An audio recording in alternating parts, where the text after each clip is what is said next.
a lab video. I didn't talk in it because that was something that was like kind of highly requested. But it was really difficult because if you watched it, it was quite a long task that I was doing, and it would have been great to entertain myself by talking and like talking through while I was doing stuff. But anyway, I made a comment on that video saying maybe I will explain what I was doing. So that's what I'm doing today. I've got a Sharpie, I've got a book, and I thought I could kind of illustrate while I'm describing what a qPCR is, which is what I was doing. And then you can get some nice, like, pen sounds, a lot of whisper rambling and all of that. So if you're interested, stick around. If you're not, but you want to relax, stick around. I'm gonna just jump straight into it. So also, I just said I was going to jump into it, but if you haven't watched that video, maybe watch it after this one. As I said, I'm not talking in it, but it's like a nice background ASMR video. So it might be tough trying to draw. Trying to draw standing up, but it's going to be fine. Hold on. Let me first write. So, qPCR stands for quantitative polymerase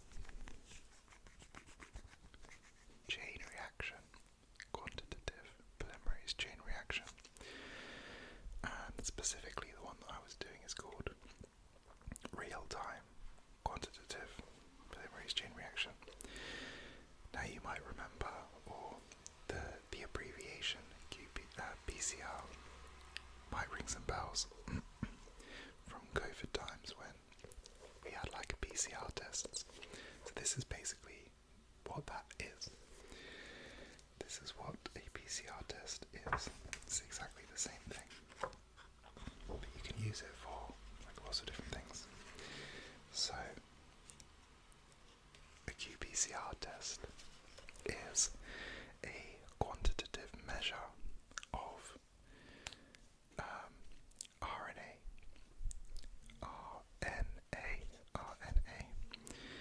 Now, for those who don't know,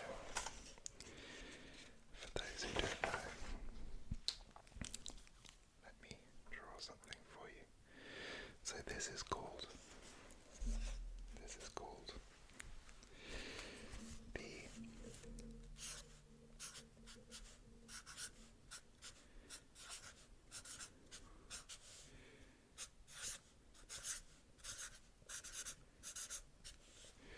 the central dogma of biology. And this is that we have DNA, which is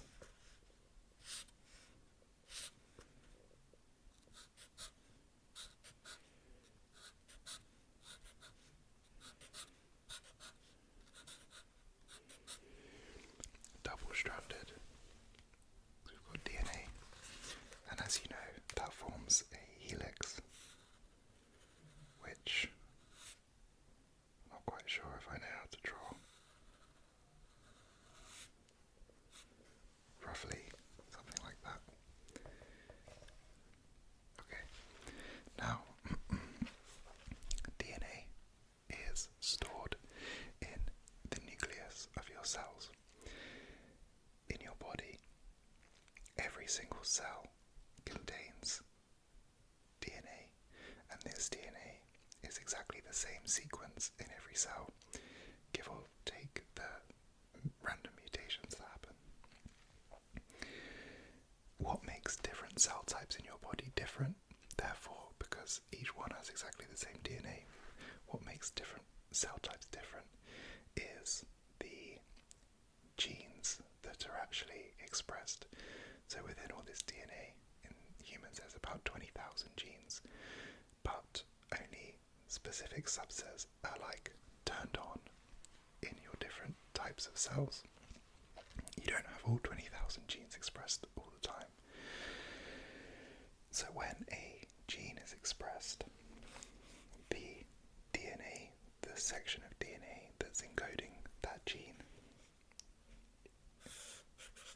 is copied to form RNA. RNA is very similar to DNA, however,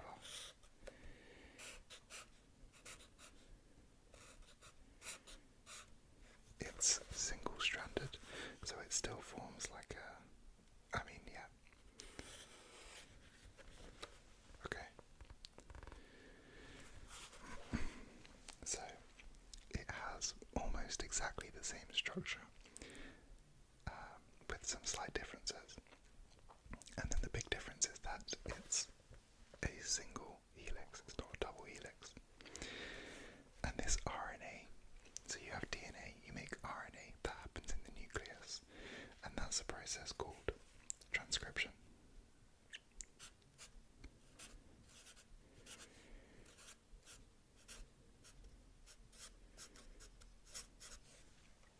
Come around this side for a bit. So we have transcription. Then the RNA moves out of the nucleus into the cytoplasm, and that gets turned into protein.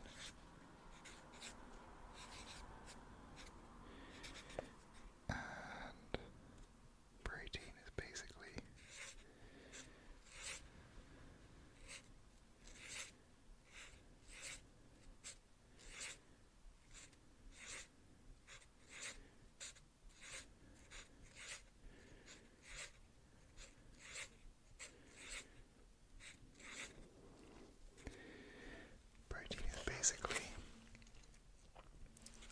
chains of amino acids. We have 20 different types of amino acids in the body, and the RNA basically encodes for a chain of amino acids.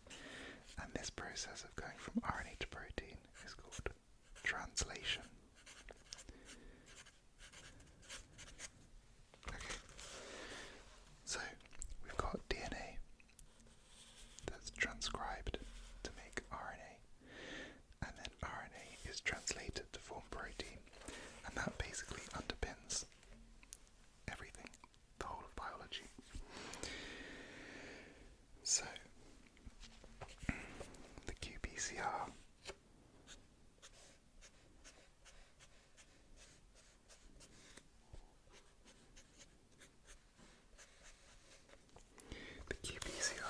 is a measure of the RNA, which is basically like a measure of which genes are turned on within specific cells, because if they're not turned on, it will just stay as DNA. If they are turned on, you'll get RNA. And basically, the more strongly a gene is turned on, the more RNA there will be. So the more highly expressed the gene, the more RNA molecules there will be. And so when you do a qPCR, you're basically measuring relative amounts of RNA molecules in your sample. I hope that makes sense to start off. Sorry, my nose is really itchy for some reason. For any of you that followed me on Instagram, you'll know I was kind of ill at the weekend. I'm feeling a lot better now, but I don't know.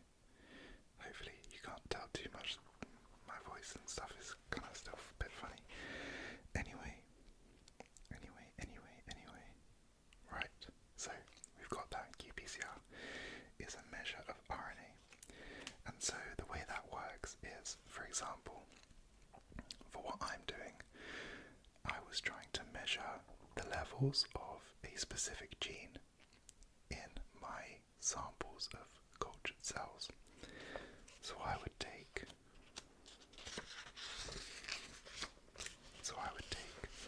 my flask. Let's draw.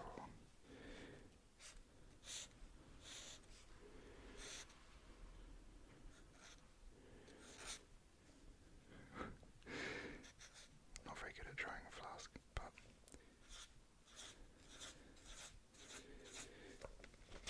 so here is my flask of cells. So within that, I basically isolate all the cells.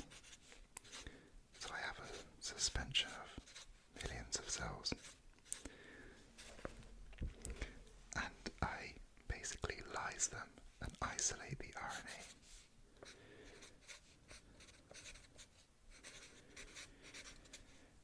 And so that means that within those box cells, I will have a sample of RNA that contains RNA molecules for every gene that is expressed in my cells. So, and there'll be like different lengths. So, might have some short ones, might have some longer ones.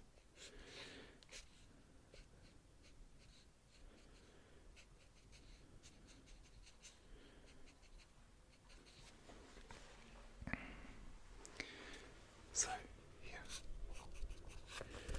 So these are my RNA molecules.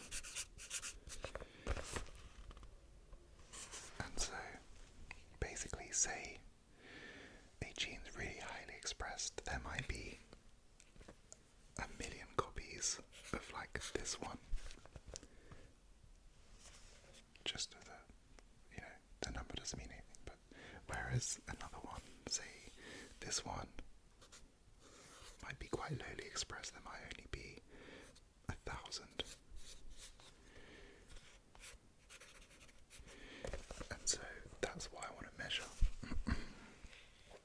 So to do that, you take your sample of RNA, which is a big mixture of RNAs, and you want to do the qPCR. However, the qPCR isn't done with RNA, it can only be done with DNA, because the polymerase chain reaction uses the DNA polymerase enzyme, which obviously in the name only works on DNA. So we actually have to reverse this process. We need to go back from RNA to DNA, which is possible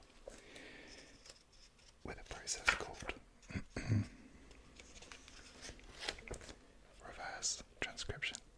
So we add DNA to RNA was transcription. RNA back to DNA is reverse transcription. So here, and this is to make, we call it cDNA, which stands for complementary DNA. Should I tell you the difference between DNA and cDNA? Why not? It's a bit of a sidetrack, but basically, in your normal DNA, say you have a gene. So this is you've got a long strand of DNA. Let's say this section here is a gene. Let's say it's my gene of interest, P63. Okay, so this section contains a gene. However, as we saw, the DNA codes for RNA, which then codes for protein. But not all of this DNA in this gene region will actually contribute to the final protein code. You have what are known as introns and exons. So you have like this.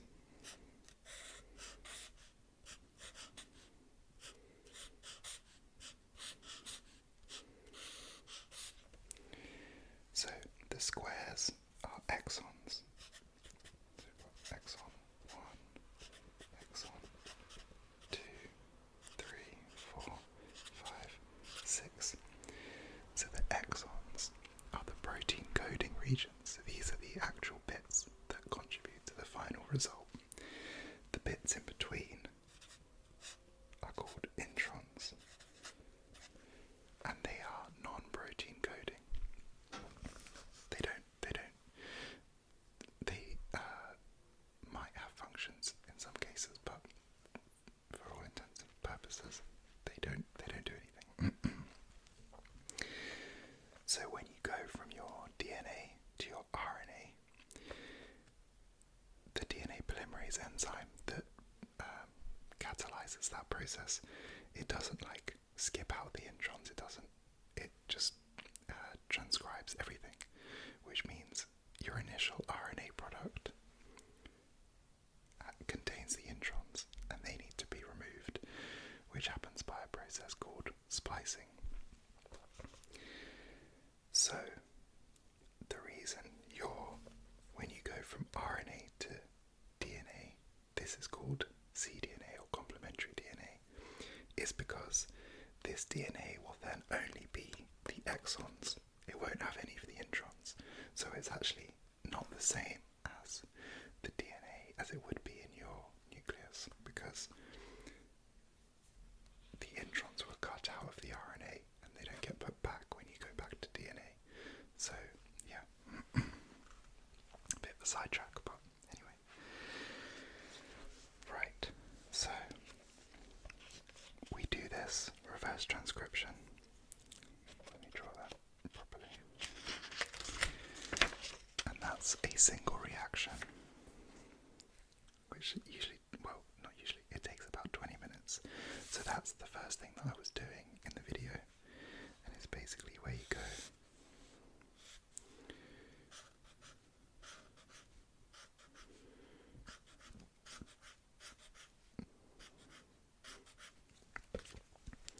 So you have your RNA,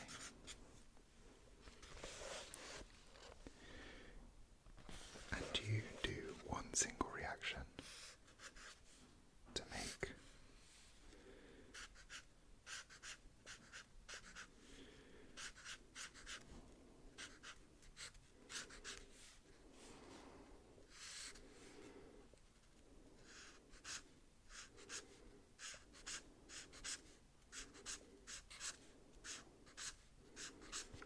so every RNA strand gets copied once to form one strand of DNA, basically. So if you had 3 million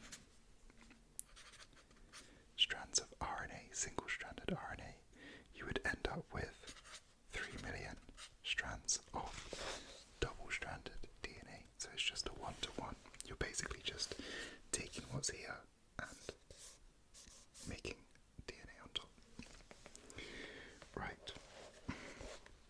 So yeah, this is kind of wrong because the top bit will be DNA and the bottom bit is technically still RNA, and these will become separated. Right. So if you can imagine now, we took our cells, we isolated the RNA. It was a big mixture of RNA, all the genes that are expressed. We've then made a single strand of DNA for every one of those RNA molecules. So now we've got a big mixture of DNA. And that is what goes into the qPCR. So, the way the qPCR works is basically you take your mixture of DNA molecules and you put them in a reaction which amplifies the DNA. So, if you start, for example, with one strand, after one PCR cycle, you will end up with 2 strands.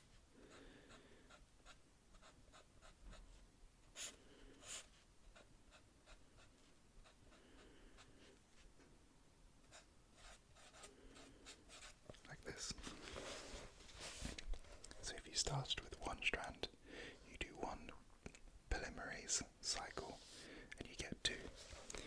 If you then do a second cycle, I'm sure you can guess.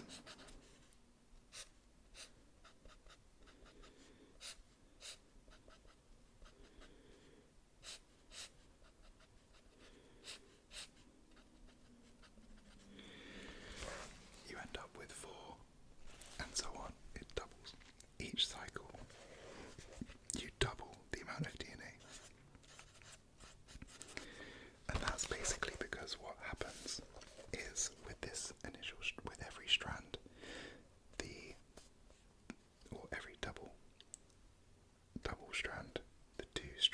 separated, and each one will be copied to make 2 double-stranded pieces, and then those will get split, and each of them copied, so you have 4 single strands, which end up making 4 double-stranded DNAs. So that's basically what a polymerase chain reaction is. It's a cycle that allows DNA molecules to be replicated. Now, in a qPCR, you'll have, you can set how many cycles you have, but for my one, and the kind of standard would be around 40 cycles.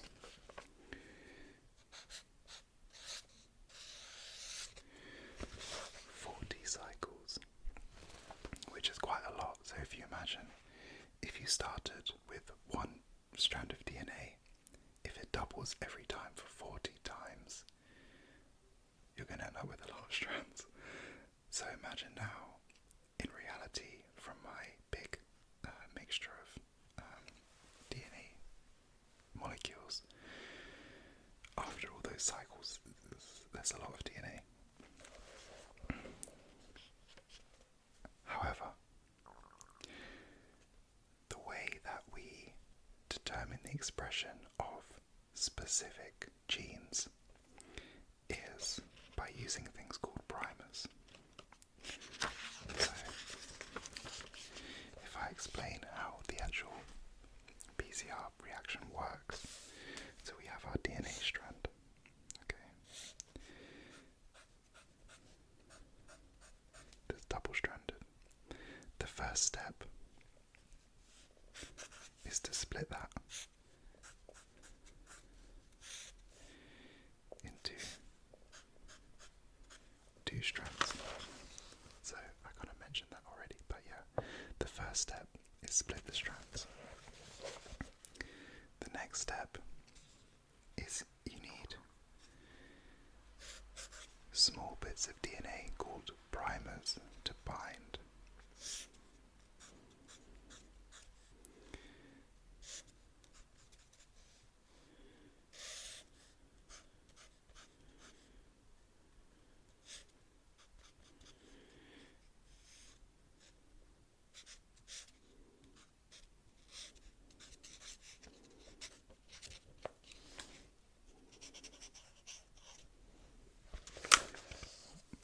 So we have these small bits of DNA called primers that bind to each end of the single strands.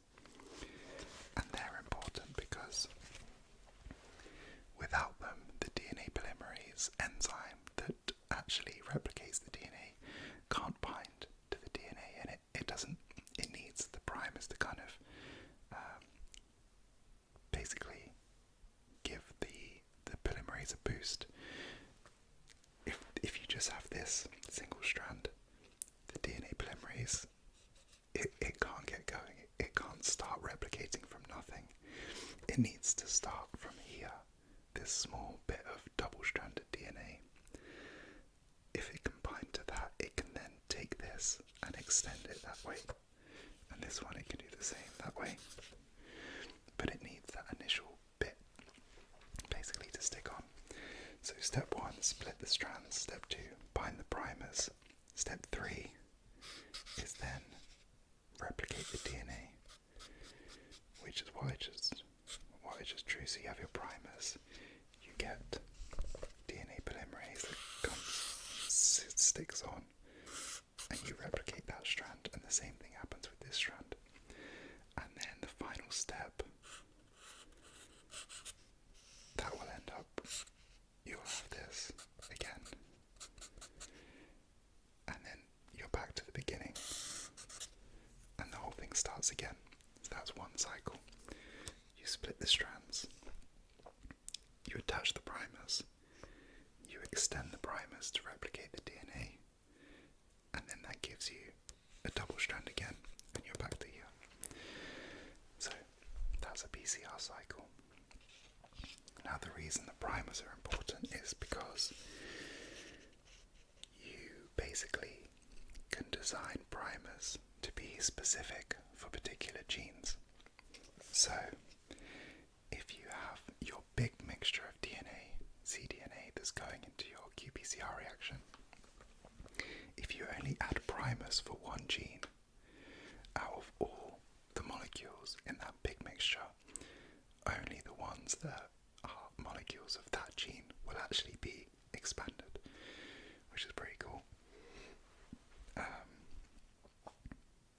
And so in a qPCR reaction, each reaction, you would only put primers for one gene. So if you watched that video and you saw I was doing the plate which had all the wells, in each well there's a reaction going on where I have basically a sample of DNA from a particular sample of cells, and then I'm targeting one gene to see the RNA expression of that gene. So, actually I can do that. I can explain that here. So how does the reaction actually let you quantify the amount of DNA or RNA of a specific gene? Well, within the reaction mixture, you add something called cyber.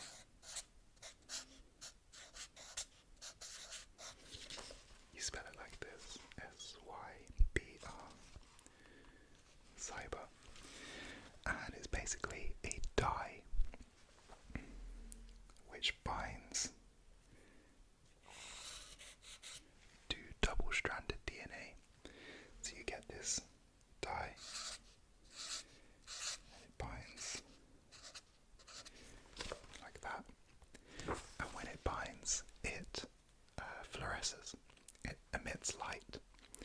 So what you do is you set up your plate, as I did in the last video, and then you put it in a machine which basically cycles the temperature to allow this to happen, but at the same time it measures the amount of light given off in each well, and basically the amount of light is directly proportional to the number of DNA strands. So if I go back to here, you can see that each cycle the amount of DNA doubles, and at the same time the amount of light will double. So that gives you something like this.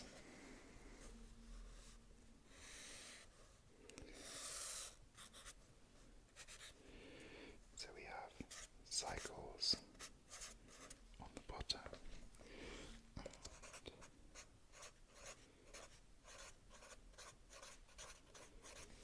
fluorescence on the top. Okay, and so this is the number of PCR cycles, so starting at 0, ending at probably, let's say, 40. And this is the amount of light. So basically, at the start, you don't have very much DNA, so the amount of light is very low. But remember, with every cycle, it doubles. So you get something that looks like this. You get a curve that looks like that.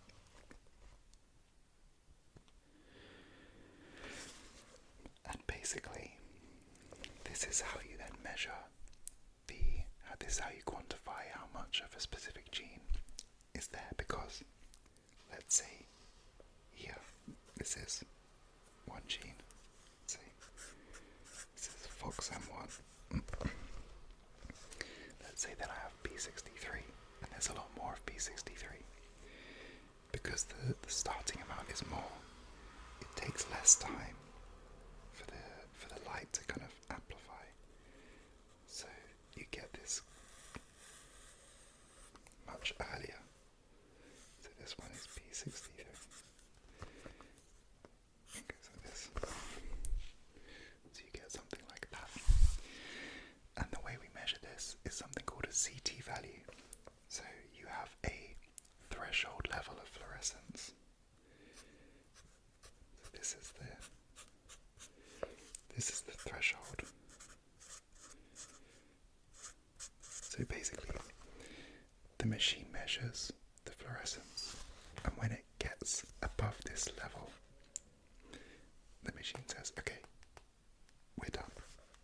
mean, it doesn't stop, it keeps going, but it marks that.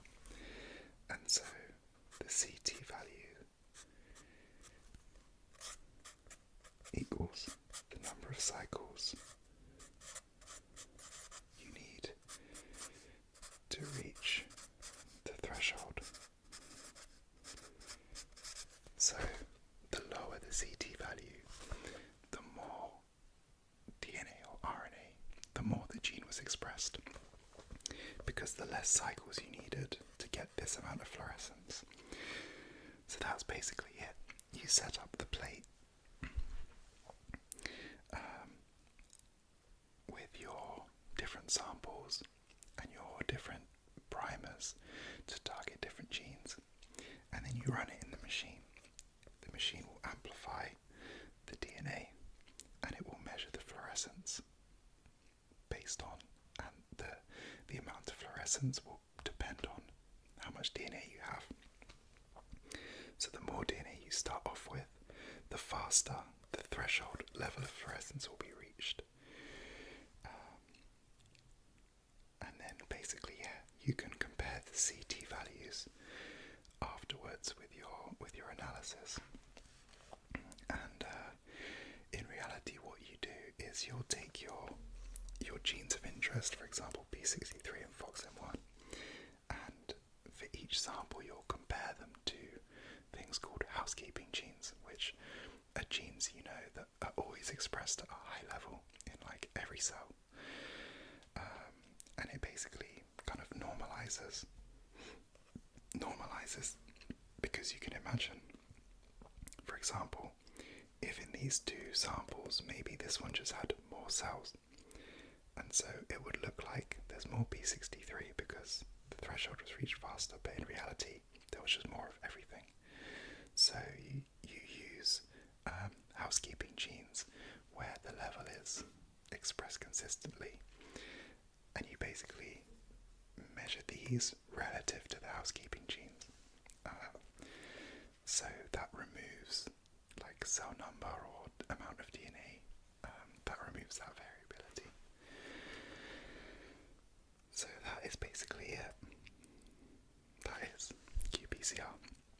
And so this is what they would have done when you do a PCR test. Basically what you're doing is you're taking a swab which is collecting cells.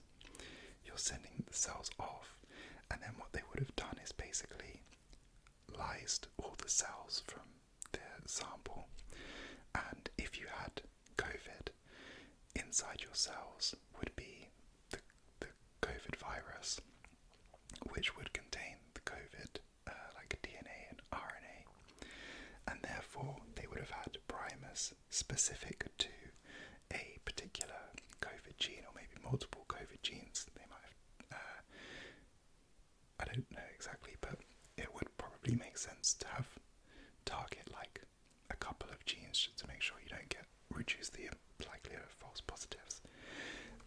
And then they would have just done this. They would have turned RNA to cDNA, put the cDNA in your plate with your COVID gene primers, and then amplified it. And basically, if they saw this, if they saw the threshold reached, then that means that there was COVID RNA in your cells, and therefore the cells were infected. If you had something that looked like this,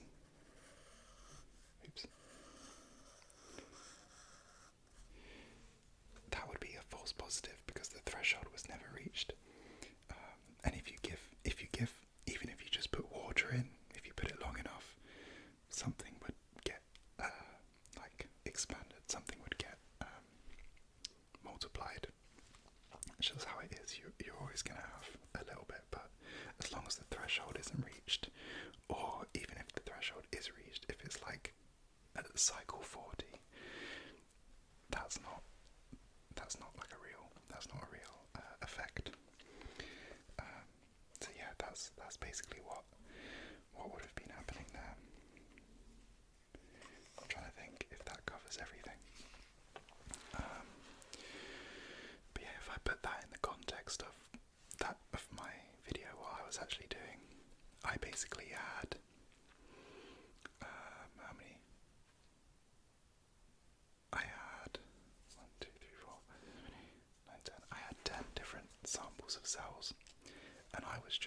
see how much p63 was measured in each. So on the plate I had my samples of cDNA, and then I had a section with where each sample had primers for p63, and then I had two other sections where they had primers for two different housekeeping genes to normalize the results. And that was that. It was just one plate. It was quite simple. I know it took me quite a while to do, but it was actually, that's like the smallest scale PCR. Sorry, I bumped the cable and it's very sensitive, so I lost sound, but yeah, I think that is everything. I got kind of into it. I have no idea. I hope it was interesting at least, or just so boring that you fell asleep, or but let me know if you liked it, because there's a million things that I could do similar videos for about biology. This one's kind of a bit complex, and it's like a method, so it's quite technical. There's probably other stuff that's more interesting that I could do, kind of like, biology lessons with Belvedere could be a thing. But it would be fun. I love biology.